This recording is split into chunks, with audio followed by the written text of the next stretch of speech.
That could be worse than the last one. The last presidential transition was the worst one in American history by a long mile. The last one included the outgoing president inciting his followers to riot and storm the Capitol to try to keep him in power. That's a bad transition, right? I mean, the last inauguration had to have thousands of National Guard troops on hand to protect the proceedings from the threat of more violence from his followers. At the last presidential transition, the outgoing president didn't even show up for his successor's swearing in. That's a bad transition. The last transition Donald Trump was part of was the worst presidential transition in the history of the country. And given how disastrously he performed in that last transition, I mean, you have to just assume that this one inherently will be better. It has to be, right? But I think it is worth being blunt about the fact that it might be close, because this, too, is a terrible, terrible presidential transition. And I think it ought to be more central to the way that we are talking about what's going on in politics and in our country and in government at this moment.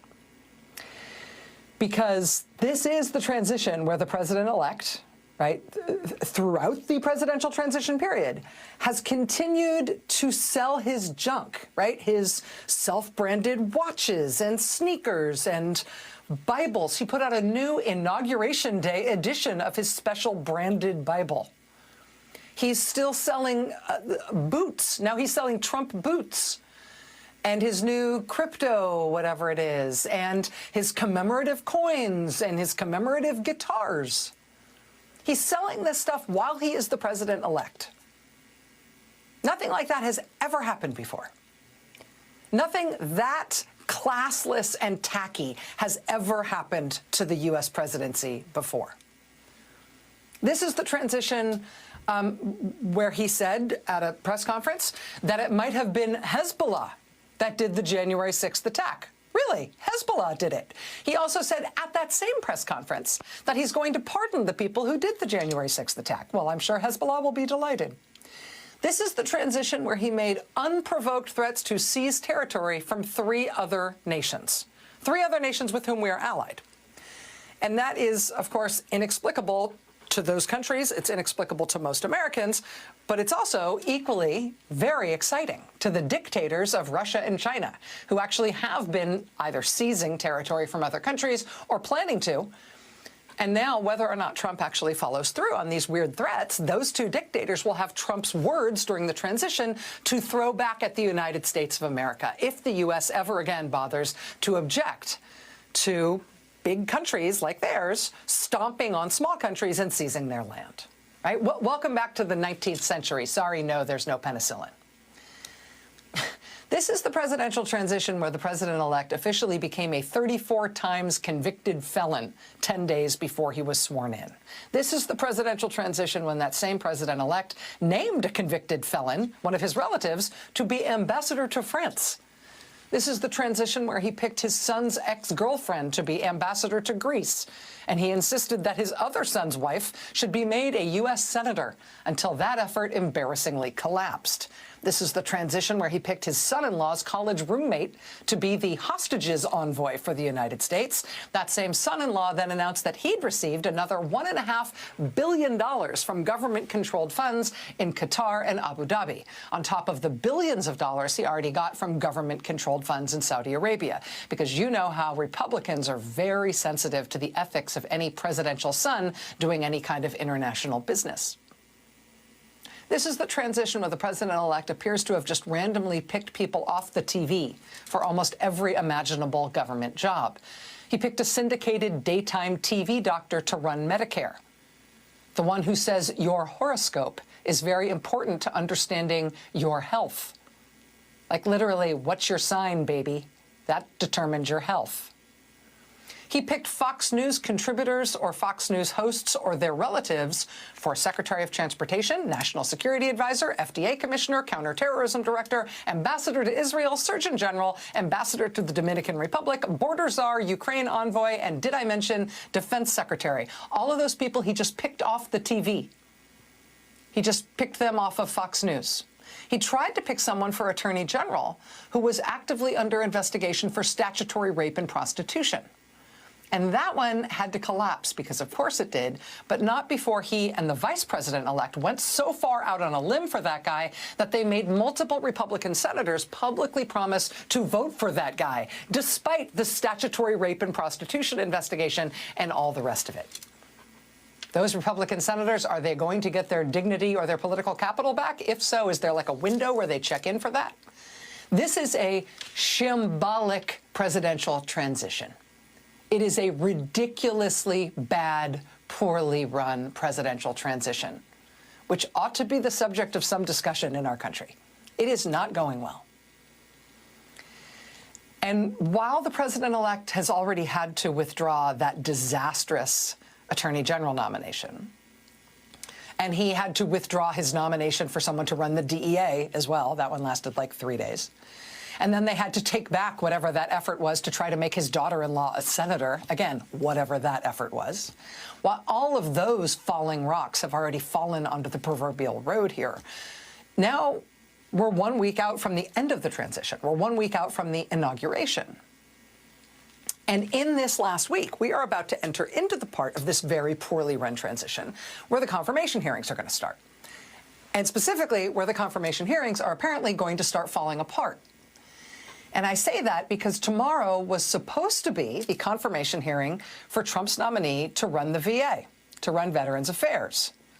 Now, most people could not pick that nominee, Doug Collins, out of a lineup as a nominee to run the VA. He is a bit of a walking scandal. The only thing he's known for when it comes to the VA is his stated desire to get rid of it, to privatize it, to no longer have a VA that takes care of our veterans. So scandal enough in the nomination. But that said, Collins's confirmation hearing is supposed to be tomorrow, but today they announced it's not going to be.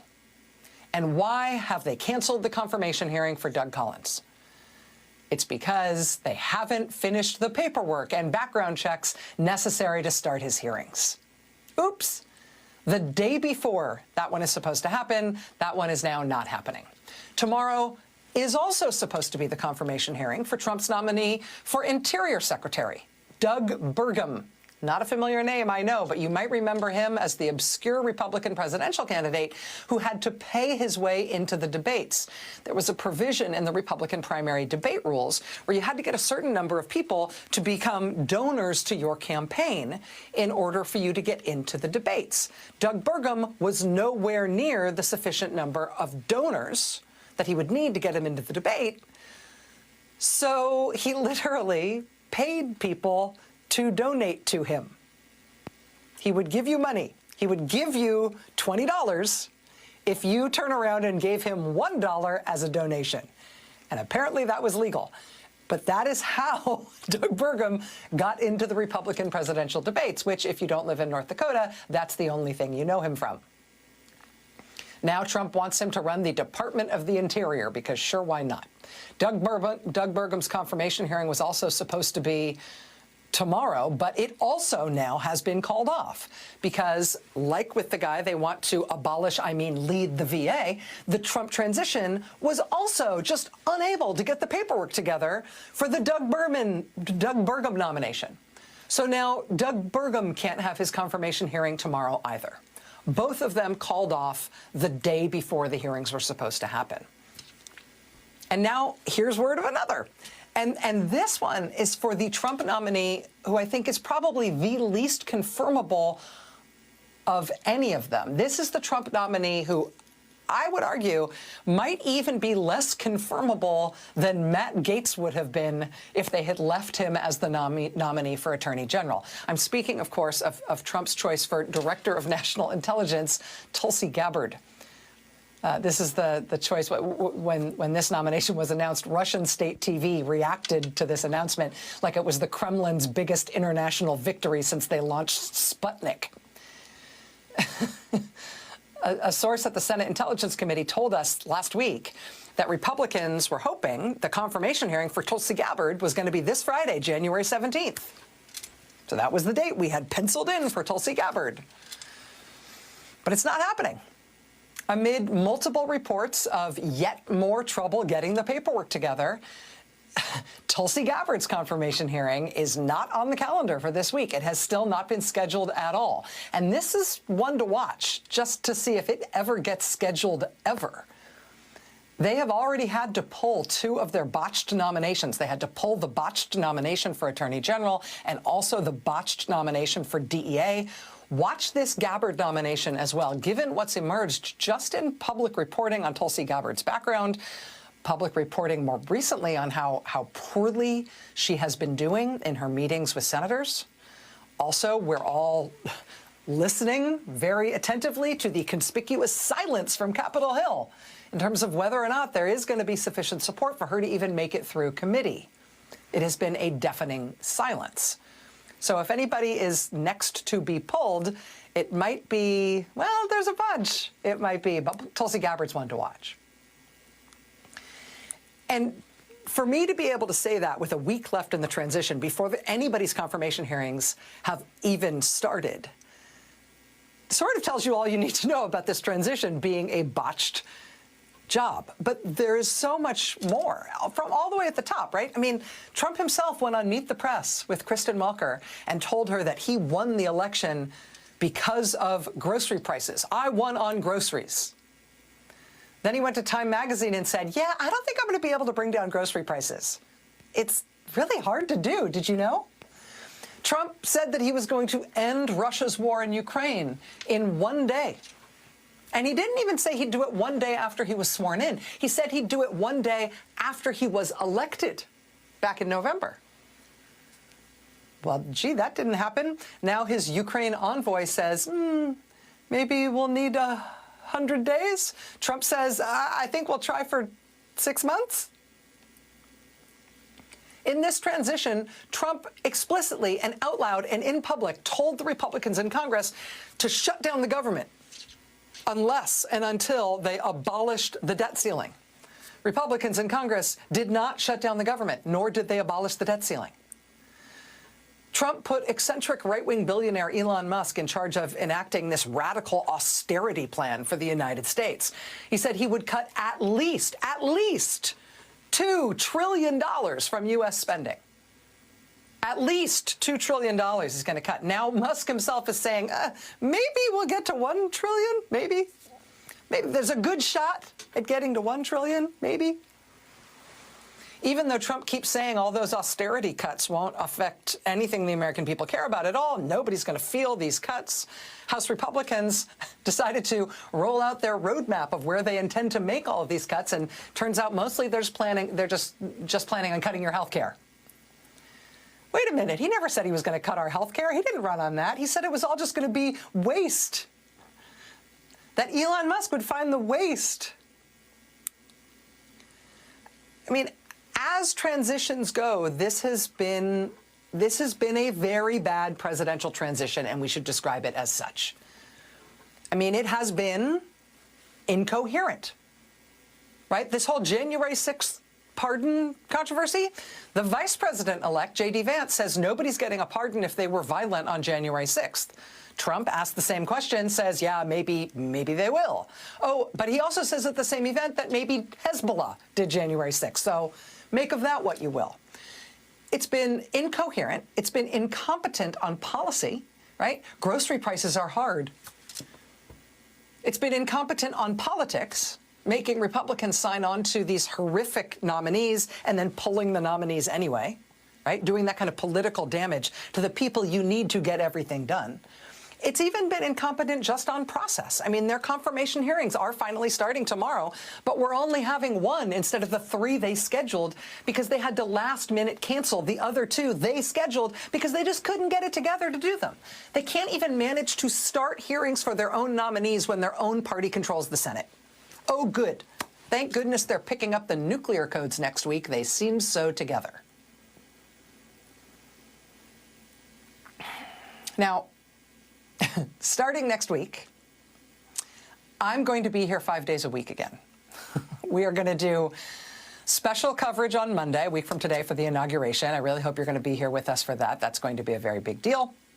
But from there on out, for the first 100 days of this new administration, which starts on Monday and goes right through the end of April, I am going to be here on MSNBC at 9 p.m. Eastern, 5 nights a week, Monday through Friday. And that is happening for a couple of reasons. One comes from the mantra that we all learned in the first Trump term, which is watch what they do, not what they say. If there was any question as to whether or not the second Trump term was going to also require us to say that mantra every single day, this shambolic, terrible Trump transition has laid to rest any of those doubts, right? We're all really conscious here at MSNBC that whatever craziness is coming from the podium, whatever transgressive provocations are emanating from Trump and anybody else in his administration who he allows near a microphone, we are well aware, if we didn't remember it from the first term, now deep into the absolutely botched nature of this chaotic, frenetic, pointless, own goal-ridden transition, we are well aware that we need to be watching what they do and not what they say. We are well aware that the most important stories are going to be told through fieldwork and frontline reporting about the consequences of government action, not just the flapping of lips in Washington. And we are very lucky because our beloved colleague, Alex Wagner, who is a fantastic field reporter, she has been itching to get out into the world to do more frontline reporting about the consequences of this new Trump administration's actions, getting out and doing frontline reporting both around the country and overseas. So for the first 100 days of this new administration, for MSNBC Primetime, Alex is going to be prioritizing that field reporting. And that means that I will be here at the desk. Instead of just Mondays, I will be here every weeknight starting on Inauguration Day. And this is not a permanent thing. We're going to go back to our previous schedule as of April 30th, when the 100 days is over. That'll be me, again, just doing Mondays and Alex doing the rest of the week. But for these first 100 days, you and I, we are going to spend a lot of time together. And I apologize in advance that I'm going to speak bluntly. And I apologize in advance that I am still likely to wear the exact same thing every single night. Don't get your hopes up on that front. At least you'll get to see this blazer wear out faster than it was before. But even with the two confirmation hearings that have been canceled for tomorrow, the VA and Department of Interior confirmation hearings have been canceled tomorrow because Trump's transition couldn't get its act together to have even their first nominees ready in time for their first hearings. Even with those two cancellations, even this last week of the transition before we even get to the inauguration, you should expect that tomorrow is going to be a huge day. For one, we're expecting the Justice Department to release half of its special counsel report, the half that details the criminal evidence against Trump, which led to his federal indictment for inciting January 6th, for trying to overthrow the government. We're going to be talking with Andrew Weissman about the release of that report live here in just a few minutes, looking at what to expect from that report, looking at some intriguing requests made by at least one state attorney general, obtain the whole report, the whole case file, for the purposes of possible state charges, which is super interesting. We're going to have more on that in a moment, but we are expecting that report sometime after midnight tonight or sometime during the day tomorrow. Also tomorrow, again, we've got two confirmation hearings that were scheduled tomorrow that have been canceled, but still the most radical one is apparently still on. Now, while NBC News has not independently verified this reporting, the Washington Post reported when the Pete Hegseth nomination was first announced that the Trump transition had apparently not even been told to try to start vetting Pete Hegseth, to not even start looking into his background until after Trump had already offered him the job of defense secretary. According to the Washington Post's reporting, Trump offered him the job and then only then told his transition folks that they should start looking into this Pete Hegseth guy. Well, when you're running your transition like that, when you're putting that kind of deliberation and care and forethought into making a big, important decision for the country like that, yeah, I bet you are blindsided by the police report that then surfaces detailing the rape allegation against him and the details of the hush money settlement he paid to the woman who made that allegation. The Trump transition, in all its competence, was reportedly equally bewildered to learn of all the workplace allegations against Hegseth, allegations of him drinking on the job, and the history of him being forced out of the not one but two pro-Iraq war advocacy groups he ran that were both run into the ground financially under his leadership. They had no idea. Yeah, it turns out you have no idea if you never ask, if you never Google, if you never do any sort of vetting. As the conservative pro-Trump Wall Street Journal editorial page notes just tonight, Pete Hegseth, quote, lacks the experience typically required. He has never run an organization of any size, never mind a bureaucracy with as many snares as the Pentagon. Wall Street Journal editorial board tonight says, quote, this is too fraught a moment in global affairs for senators not to ask the hard questions. That's the view from the right. The FBI background report on Hegseth has not been given to members of the Armed Services Committee. NBC News reports tonight that whatever background check the FBI did do, they apparently did not speak with any of Hegseth's ex-wives or the woman who accused him of sexual assault. Whatever FBI background check was done on Hegseth, it was reportedly discussed with the chairman and ranking member of the committee, but not given to them and not shown to any of the other senators who are supposed to be assessing him for this job. One of those senators is Illinois Senator and combat veteran Senator Tammy Duckworth. She has been red hot about this nomination, saying, quote, I need to see his FBI background check. We need to see his financial disclosures. We need to know about any other potential lawsuits he might be facing, any other allegations he might be facing. She says, quote, is he someone who might be, is he someone that is blackmailable? I don't know, but I should be able to know if I'm going to have to vote for him for Secretary of Defense. Senator Duckworth continues, quote, I just want to know if he can do the job. Maybe he has hidden talents that he's not telling people about. Maybe he's led an organization larger than a 40-man platoon, which I believe is the largest unit he's ever been in charge of. Maybe he has successfully led an organization with a budget of around $800 billion. I don't know. From what I've seen, he's led two partisan political groups, veterans organizations, both of which said that he mismanaged their finances. But maybe he's run a Boeing or a Northrop Grumman, and I just don't know about it. Because from what I can tell, the manager of your local Applebee's has more experience managing a bigger budget and more personnel than Pete Hegseth. And I don't want that person in charge of the DOD. Like I said, she has been red hot on this nomination. The New York Times did a profile this weekend of incoming White House Chief of Staff Susie Wiles. And in the course of interviewing her for that profile, they asked Susie Wiles what exactly makes Pete Hegseth qualified for this job.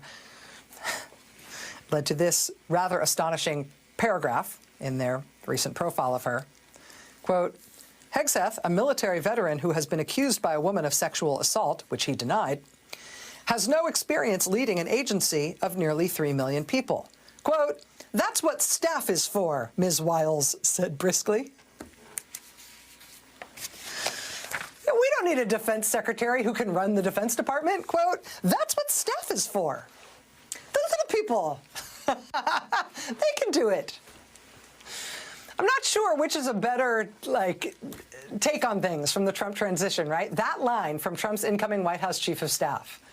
Oh, he may not be able to do it, but the little people, the staff, whoever they are, they'll run that thing. Doesn't matter that he can't do it. I don't know what's better. That line from Susie Wiles, White House Chief of Staff under Trump, coming in, or Hegseth himself saying that if he does get confirmed to this job, he promises he will stop with all the drinking. If he doesn't get confirmed, well, hey, but if he does get confirmed, he's promising he'll wrap up this whole drinking thing. And so we no longer will have to worry about all the dozens of claims from his previous jobs of him drinking on the job. He says he'll quit. I'm sure he will. I'm not sure which is a better case to the American people for this is the right guy for defense secretary, but they're trying them both. Keep in mind, though, just keep it in perspective. Keep in mind that this nomination, the Hegseth nomination, represents the pinnacle of performance thus far from the Trump transition. This is their best effort. This is the only one of their nominees for whom they've actually been able to get it together enough to hold a hearing. This is the, staff can run it if he can't, and he'll stop drinking if he gets the job. This represents the best that they can do. And this is the level of performance they are demonstrating for the American people even before they have responsibility for governing.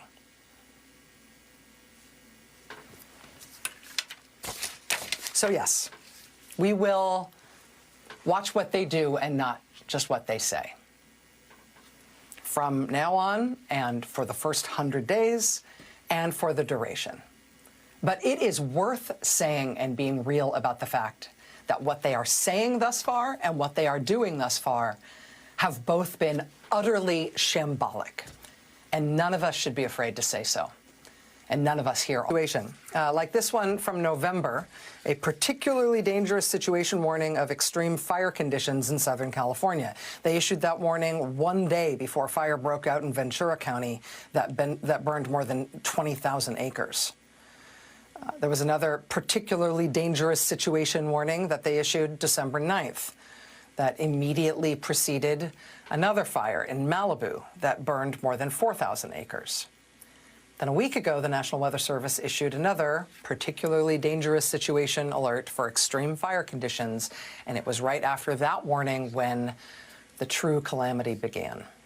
The Palisades and Eaton fires burning more than 37,000 acres this week, destroying more than 12,000 structures, a collective death toll of 24 so far, and that is expected to rise.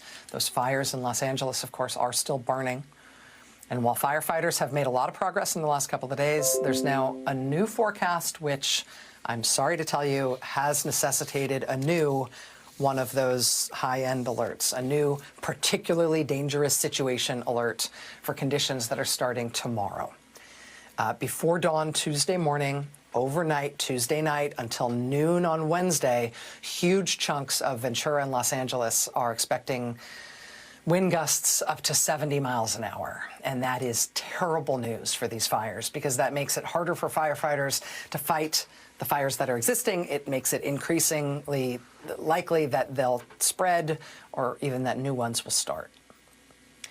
And while LA is bracing for what's coming in the next 2 days, tens of thousands of people are still anxiously waiting to see how much damage has already been done. Evacuation zones affecting hundreds of thousands of people. They're still off limits to their residents. National Guard is turning people away at checkpoints. People can't go check on their homes themselves for the most part. LA County has started releasing maps of preliminary damage assessments for both of the two major fires. These maps are really interesting. You can access them online. They show neighborhoods where authorities have been able to survey the damage so far, and each one of those little icons represents a structure. You can zoom in and click on an individual property to see how well or how poorly that property has fared. They have individual pictures of the sites that you can click on. It's harrowing. But because authorities have only just started to have the manpower free to do these damage surveys, this is just preliminary data. They can't tell you everything. For a lot of Los Angeles, the best information people are able to get about the status of their own neighborhoods, their own homes, is coming from reporters. Reporters who are able to be on the ground at the front lines, able to get in to see what they can, and to let the public know what they can. Joining us now from near the Palisades fire is our own NBC correspondent, Jacob Soboroff, who has been doing just tremendous work covering the story. Jacob, thanks for being with us tonight. Rachel, thank you so much for having me.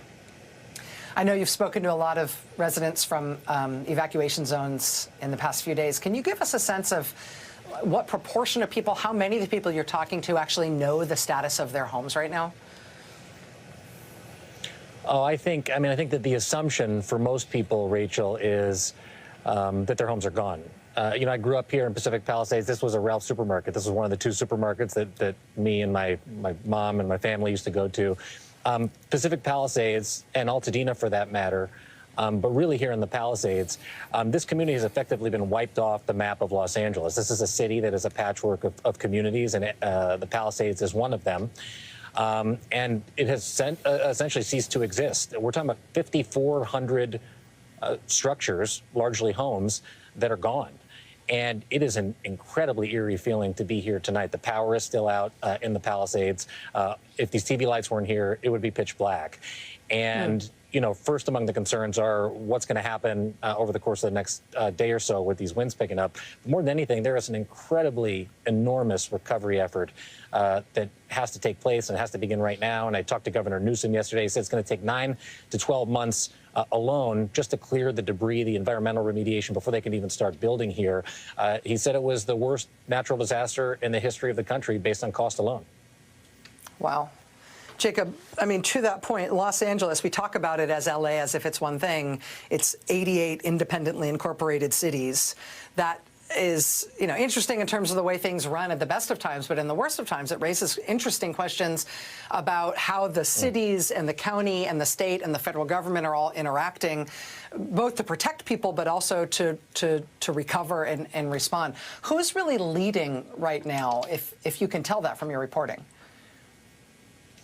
Yeah, it's a great question. The city alone is over 400 square miles, and there are 4 million residents within it. But L.A. County is the most populous county by population in the nation, with more than 12 million people. It's run by a board of supervisors, and the city, of course, is run by L.A. Mayor Karen Bass, who is getting an incredible amount of criticism here. You know, she's come back from this international trip and briefed people almost on a daily basis, but you haven't seen her much out and about. At least we requested to talk to her tonight for you on the Rachel Maddow show, and they didn't get back to us. I think people want to hear from the mayor of L.A. They want to hear from the governor, who has been out on the streets, but there are many questions yet to be answered, and obviously the federal government is going to play an enormous role here too. President Biden has committed this 100% disaster recovery for 6 months, but you were just talking about in the last block of the show that the Trump administration is starting in a matter of days, and President Trump has been calling the response by both Mayor Bass and Governor Newsom, criticizing it, you know, at every turn. What is he going to do? Is he going to step up, and is he going to provide additional aid? This is something on the scale of which I think we haven't really seen before, and it is going to require sort of a multi-jurisdictional. During the fire itself, there were fire agencies and first responders all throughout California, actually from Canada and Mexico as well. It's the type of recovery mission that we're going to need here in LA too, and I don't really think that the contours of that are particularly well defined yet. And granted, we're only 6 days into this. Tomorrow will be the 1 week anniversary, if that's the right word, of this all starting. But this is going to be a project. Governor Newsom calls it a Marshall Plan for Los Angeles. We don't even know what that looks like yet. And Jacob, I mean, in terms of the scale of this, it is hard to understand the scale of the destruction. That's part of why I showed that map where you can click on individual properties, individual homes, and see photos that have been taken from these site surveys. Just trying to get a sense of the overall scale of it and the individual granular tragedy that this represents for each home, for each family that's affected. Is it your sense, I mean, Katrina was so big that the federal government came in and took over the response. Is it your sense that this is of that kind of scale that you would expect the federal government, if it was so inclined, to come in and say, we're helming this, we're taking over, this is a disaster of national scale? You know, I'm a reporter, not an urban planner, but I don't see how you do this on a piecemeal basis. There are 1,600 National Guard troops from California here on the ground, but effectively you have to move out everyone in Pacific Palisades, the toxic fumes and the toxic chemicals that are permeating this community. You have essentially thousands of people who are made instantly homeless in the unhoused capital of America on top of an already strained system. What are you going to do with all of these people? Where are they going to go? And then how are you going to, you know, are you going to go block by block and have contractors do this on an individualized basis? I don't see how that happens and happens in a timely manner.